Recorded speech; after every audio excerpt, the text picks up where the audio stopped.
Moi, je dirais que le portrait robot du manager idéal, c'est un manager de choc au sens capacitant, humain, ouvert et collaboratif. Capacitant, ça veut dire quoi? Ça veut dire libérer de la responsabilité et de l'autonomie au plus près des opérations.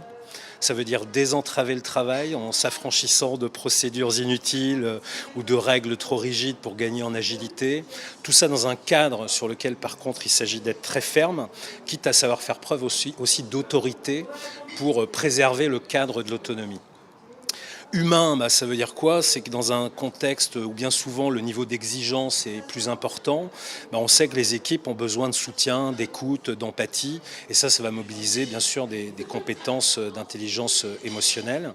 Ouvert parce que dans ce monde qui bouge tout le temps, qui évolue, il faut être en prise avec les évolutions de son métier, en étant aussi ouvert sur l'extérieur, quitte à organiser d'ailleurs organiser de la veille, de la curation, du partage, et puis collaboratif, c'est-à-dire savoir de manière discernée, mobiliser de l'intelligence collective sur des sujets bien identifiés qui méritent de l'intelligence collective.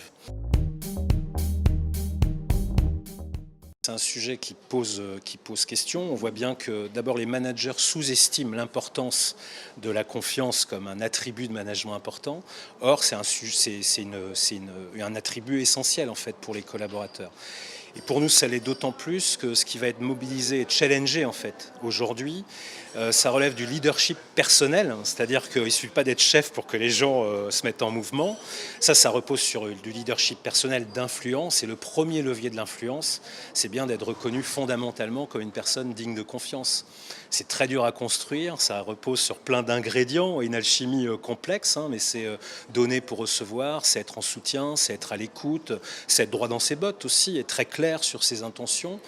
Et il y a plein de circonstances où cette relation de confiance peut être compromise, et manifestement ce que nous dit l'étude, c'est qu'elle est un peu compromise aujourd'hui.